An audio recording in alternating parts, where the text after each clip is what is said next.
Assalamualaikum warahmatullahi wabarakatuh. Selamat malam teman-teman. Kembali lagi di podcast Suka-Suka bersama saya Salsabila Nafisa dan narasumber saya. Vanessa Rezita. Di episode ini kita akan membahas isu-isu yang populer sekali pada tiap tahunnya, yaitu tentang pendidikan. Nah, Mbak Vanessa, gimana kabarnya? Alhamdulillah kabarnya baik gitu sehingga dapat bergabung di podcast pada malam hari ini. Tadi udah makan belum? Kebetulan belum, nanti habis podcast langsung ke Burjo. Oh iya. Oh iya udah. Langsung saja ya Mbak Vanessa untuk Oke. mempersingkat waktu buat ini pertanyaan pertama nih. Menurut Mbak Vanessa, apa sih yang Mbak Vanessa tahu tentang tujuan dari pendidikan kejuruan? Menurut saya itu ya tujuan dari pendidikan kejuruan itu untuk mempersiapkan siswa dengan keterampilan praktis yang diperlukan untuk sukses dalam pekerjaan tertentu ataupun di bidang industri. Pendidikan kejuruan itu juga bertujuan untuk menggabungkan teori dengan praktek sehingga siswa dapat langsung mengaplikasikan pengetahuan dan keterampilan mereka di bidang kerja. Selain itu juga pendidikan kejuruan juga bertujuan untuk menciptakan peluang pekerjaan yang lebih baik bagi siswa dan meningkatkan produktivitas dalam industri itu sendiri. Menurut alasan dari Mbak Vanessa tadi kan bilangnya ada peluang ya. Ya, Nah, bisa dijelaskan peluang apa sih yang misal didapat siswa dari lulusan SMK? peluangnya tentu banyak sesuai dengan bidangnya mereka masing-masing gitu. Jadi mereka bisa langsung mengaplikasikan prakteknya dalam dunia industri seperti itu. Lanjut buat ini Mbak, bagaimana pendidikan kejuruan itu berbeda dari pendidikan umum? Menurut saya ya pendidikan kejuruan berbeda dari pendidikan umum itu dalam beberapa.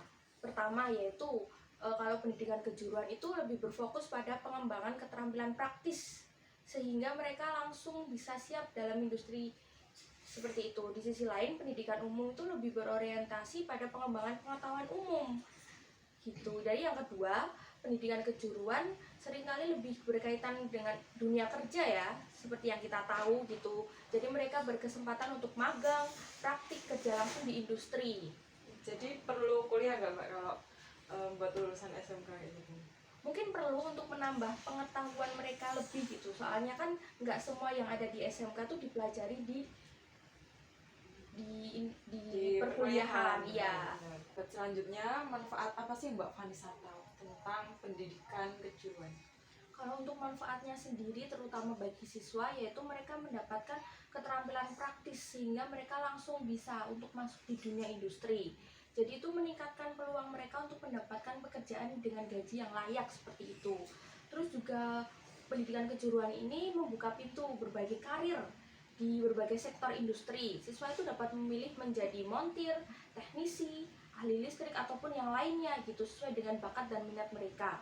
Selanjutnya, pendidikan kejuruan sering lebih terjangkau dan lebih singkat daripada perguruan tinggi tradisional, sehingga itu juga mengurangi beban finansial bagi siswa seperti itu.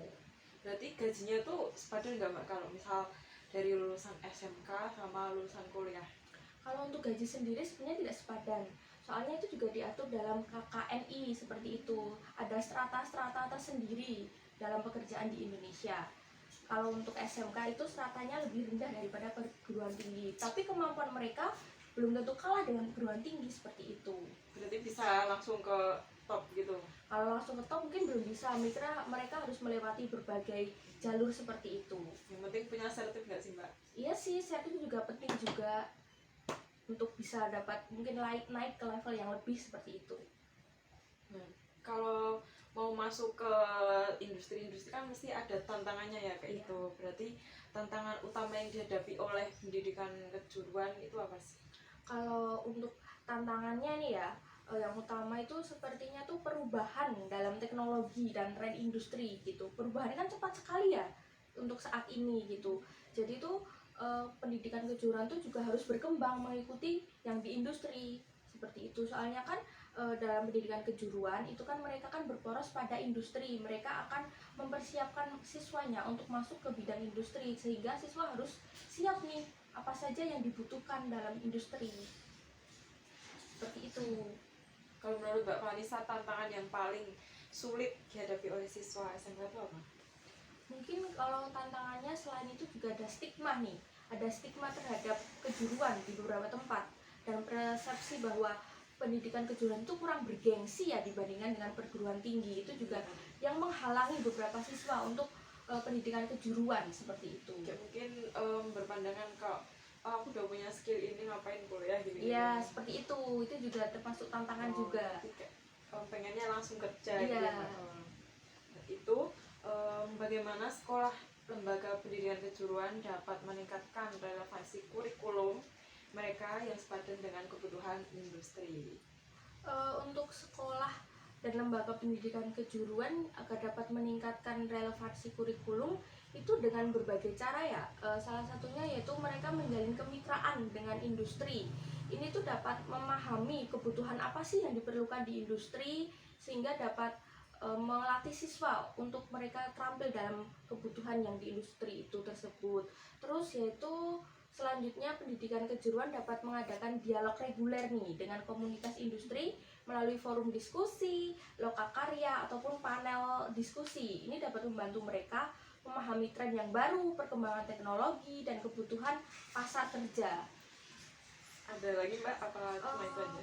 Mungkin mereka itu dapat mempekerjakan dosen dan instruktur yang berpengalaman sehingga siswa juga menyerap ilmu dari dosen dan juga instruktur seperti itu. Berarti emang SMK tuh fasilitasnya harus benar-benar mumpuni ya, daripada kayak misal cuma fasilitasnya ini aja gitu. Berarti kan kayak memperlambat skill siswa. Iya, SMK sendiri pun juga harus mendukung. Mereka harus ada fasilitas yang mendukung untuk keterampilan siswa itu sendiri. Semisal nih mereka ada praktek bubut tapi tidak memiliki mesin bubut, bagaimana mereka bisa mendapat keterampilan membubut seperti itu? Kayak dikasih cuma teori aja itu gimana Mbak? Kalau untuk teori saja itu kayak bertentangan dengan pendidikan kejuruan sendiri. Soalnya pendidikan kejuruan itu kan untuk mempersiapkan langsung di dunia kerja.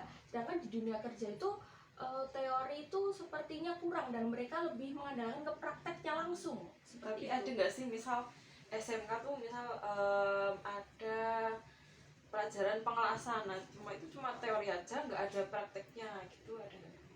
Mungkin kalau untuk di Indonesia sendiri, khususnya di yang daerah terlantang, terluar seperti Iya, itu mungkin kayak masih gitu. ada ya.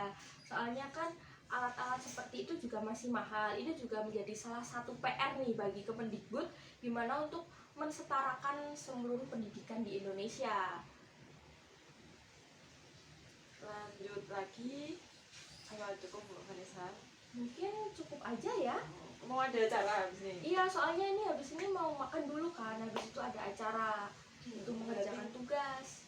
Nanti sari pada podcast pada hari ini pendidikan kejuruan itu sangat penting ya, maksudnya kayak nggak cuma SMA, MAN, jadi SMK tuh juga penting bagi kalangan-kalangan yang misal dia tuh udah punya skill, punya bakat di kejuruan, jadi kayak nggak cuma buat teori-teori aja, jadi praktiknya juga Penting seperti Oke. itu. sangat menarik sekali ya pendidikan kejuruan bagi kita. Menurut Mbak Vanessa tertarik nggak kalau misal jadi dosen apalah kayak pengelasan Saya tertarik soalnya saya juga lebih suka praktek daripada teori seperti itu. dan akan praktek? Iya, menyenangkan praktek seperti itu. Saya juga, tapi suka teori. Cukup sekian podcast pada malam hari ini. Jadi ini ada kata-kata pendidikan itu investasi terbaik buat masa depan. See you. See you, bye bye.